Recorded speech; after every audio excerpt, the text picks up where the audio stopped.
Friends, so my commiserations to the American public, to the US public for the recent, what looks like a Trump win. Although in any election, in any decent election, any transparent election, which you can't say that about the US elections, but in any transparent election they would wait until all the votes are counted. And when it was a clear win, then they would announce that.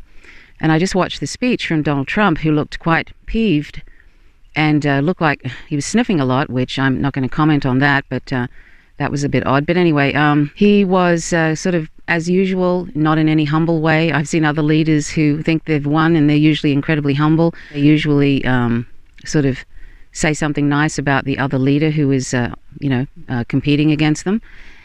But that's not Trump. Trump is just a complete narcissist. There was nothing humble in his speech. People like most leaders I know, and I put leaders in quote with Trump, most leaders I know would offer some sort of a humble congratulations on the other person, running a good race or something like that.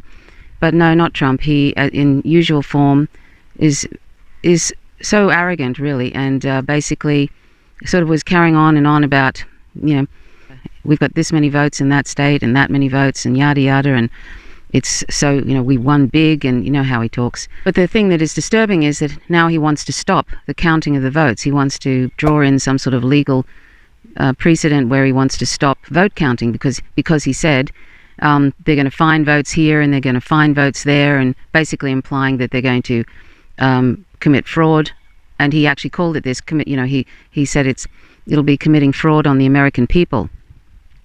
So that's what he says about the continuation of counting of votes, actual legitimate votes. If this happened in Australia or other Western countries, I think this would be a huge scandal. Somebody who's running for this particular office, this high office, insisting that vote counting be stopped.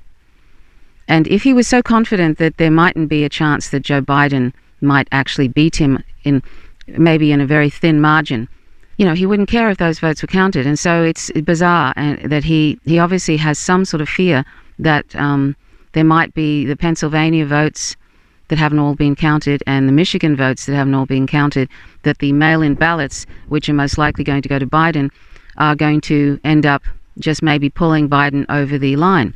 I don't think that's going to happen, but he obviously is concerned. I mean, it may happen, who knows, but Donald Trump is obviously concerned enough that he wants to legally stop any more vote counting, which is just absolutely, this would be a complete scandal in Australia anyway. That's why they have the audacity to go around pointing the finger at Venezuela or any country when their whole electoral system is so corrupt, from voter suppression to sabotaging candidates in their own parties, like the Democratic Party did with Bernie Sanders. And by the way, if Bernie Sanders had run, this wouldn't be a close, if they hadn't sabotaged him twice and he let them, this wouldn't be a close election like this. If it isn't a close election, it certainly wouldn't, I'd say that Bernie Sanders would have won, because he would have wanted people to have Medicare for all the things that the duopoly doesn't want for the American people. Bernie Sanders, he's not my idea of a progressive, and he is an imperialist, Bernie Sanders, but he would have tried his best to get Medicare for all for the people and some other things, elimination of student debt. I believe he would have tried to do that. Whether he would have been successful is another question. But anyway, that's the Democratic Party, of course, if they don't win, they will blame Russia, they'll blame China, they'll blame Iran, they might even blame Jill Stein again, they'll blame a third party. They'll go through the list, did I say China? They'll go through a list of, they won't own it at all, their own failure in sabotaging Sanders twice and then putting in a candidate that is sometimes completely, obviously in cognitive decline, and then I think they probably have him on drugs at the right time so that he is lucid. But anyway, so Donald Trump looks like he's going to, if it turns out that Pennsylvania and Michigan actually pull Biden up to maybe even go beyond Donald Trump's votes, then he may actually try and legally stop the vote counting, which would just be amazing. And the thing is that I could see this happening anyway. Just say that happened and Biden actually did surpass him in the votes because of Pennsylvania and Michigan. I can see Donald Trump taking it to the Supreme Court, and of course now he has Amy Coney Barrett in there, and they will just give it to him anyway. So I mean, whether he wins of his own accord because Biden doesn't get enough votes, or whether he tries to stop the counting, whatever, or whether it's a very narrow margin and he ends up going to the Supreme Court. I can see him getting it anyway because they'll give it to him. But just it's just amazing and it's scary. And the thing I want to say is, and I'm sorry if this is judgy because I can't see this in any other way, but I've said this before, but in 2016, people didn't know who Donald Trump really was. And they cannot say that now. They cannot say they don't know that he's a fascist and that he's a white supremacist, that he is a racist and all of that. And yet there are demographics that are really surprising, like, it's increased. Black people, there's been an increase with black men in voting for Trump, according to these demographics. There's been an increase in Latinx people voting for Trump.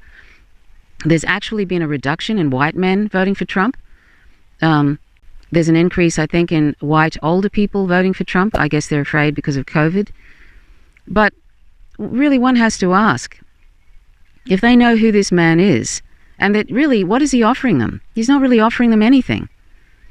He's just not Biden. But I mean, he's certainly not offering anything more than Biden is, except he's offering a white supremacist escalation of fascism, like full-on overt fascism backed by the Christianized fascists, which is very scary, like Pence.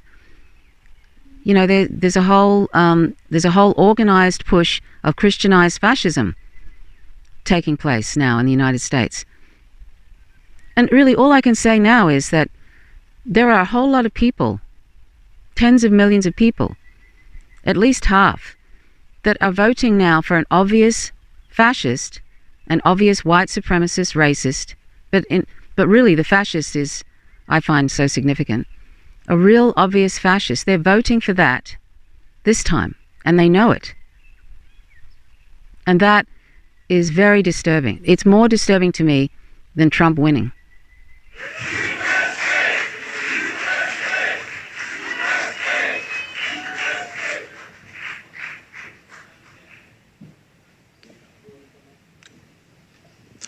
Ladies and gentlemen, the President of the United States, Donald J. Trump.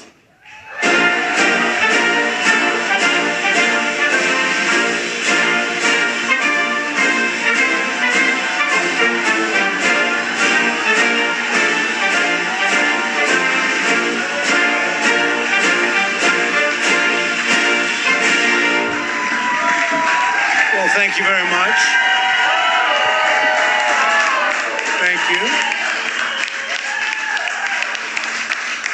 Thank you very much. Please sit. Thank you. This is without question the latest news conference I've ever had. Thank you. I appreciate it very much. And I want to thank the American people for their tremendous support. Millions and millions of people voted for us tonight.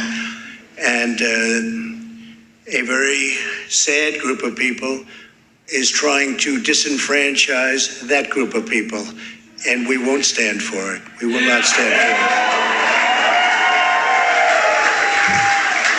I want to thank the First Lady, my entire family, and Vice President Pence, Mrs. Pence, for being with us all through this. And we were getting ready for a big celebration. We were winning everything, and all of a sudden it was just called off.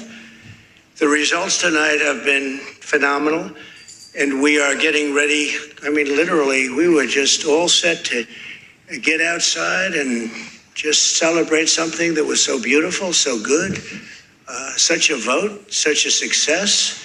The citizens of this country have come out in record numbers. This is a record. There's never been anything like it. To support our incredible movement. We won states that we weren't expected to win. Florida, we didn't win it. We won it by a lot. And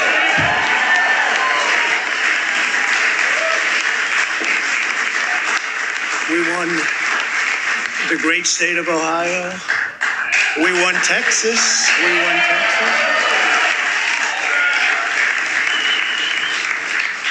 We won Texas by 700,000 votes, and they don't even include it in the tabulations. It's also clear that we have won Georgia. We're up by 2.5% or 117,000 votes with only 7% left. They're never going to catch us. They can't catch us. Likewise, we've clearly won North Carolina, where we're up 1.4% or 77,000 votes with only approximately 5% left. They can't catch us. We also, if you look and you see Arizona, we have a lot of life in that. And somebody declared that it was a victory for, and maybe it will be. I mean, that's possible. But certainly there were a lot of votes out there that we could get because we're now just coming into what they call Trump territory. I don't know what you call it, but these were friendly Trump voters. And that could be overturned. The gentleman that called it, I watched tonight, he said, well, we think it's fairly unlikely that he could catch. Well, fairly unlikely.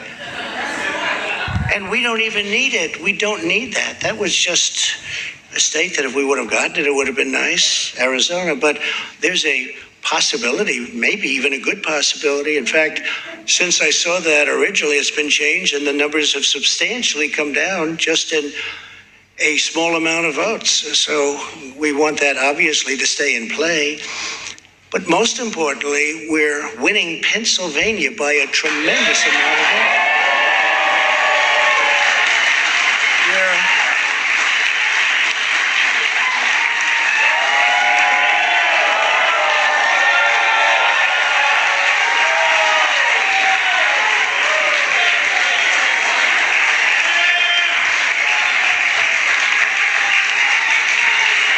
We're up 600. Think of this. We're up 690,000 votes in Pennsylvania. 690,000. These aren't even close. It's not like, oh, it's close. With 64% of the vote in, it's going to be almost impossible to catch. And we're coming into good Pennsylvania areas where they happen to like your president. I mean, it's like very good. So we'll probably expand that. We're winning Michigan, but I'll tell you, I looked at the numbers. I said, whoa. I said, wow, that's a lot. By almost 300,000 votes, and 65% of the vote is in. And we're winning Wisconsin, so we're winning. We don't need all of them. We need, because when you add Texas in, which wasn't added, I spoke with the really wonderful governor of Texas just a little while ago, and Greg Abbott, he said, congratulations. He called me to congratulate me on winning Texas. I mean, we won Texas. I don't think they finished quite the tabulation, but there's no way. And it was almost complete, but he congratulated me. Then he said, by the way, what's going on? I've never seen anything like this. Can I tell you what? Nobody has. So we won by 107,000 votes with 81% of the vote. That's Michigan. So when you take those three states in particular, and you take all of the others, I mean, we have so many, we had such a big night. You just take a look at all of these states that we've won tonight. And then you take a look at the kind of margins that we've won them by. And all of a sudden, it's not like we're up 12 votes and we won states. And all of a sudden, I said, what happened to the election? It's off. And we have all these announcers saying, what happened? And then they said, oh, because you know what happened? They knew they couldn't win.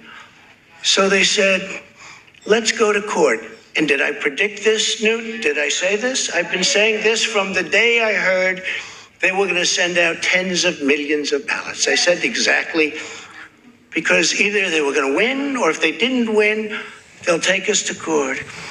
So Florida was a tremendous victory, 377,000. Texas, as we said. Ohio, think of this. Ohio, a tremendous state, a big state. I love Ohio. We won by 8.1%, 461. Think of it. Almost 500,000 votes. North Carolina, big victory with North Carolina. And so we won there. We lead by 76,000 votes with almost nothing left. And all of a sudden, everything just stopped. This is a fraud on the American public. This is an embarrassment to our country. We were getting ready to win this election. Frankly, we did win this election. We did win this election.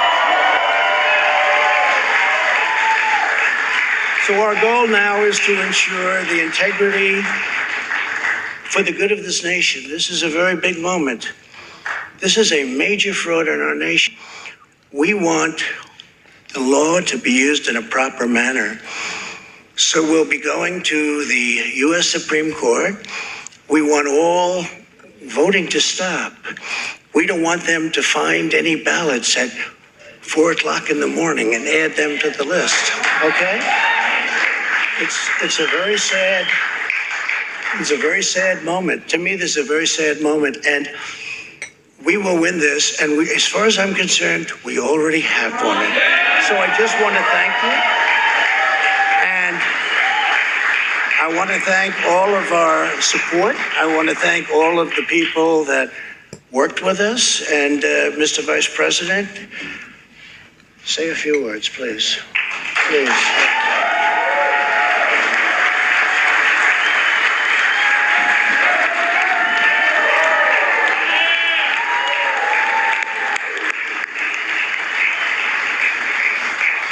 Thank you, Mr. President. I want to join you in thanking more than 60 million Americans who have already cast their vote for 4 more years for President Donald Trump in the White House.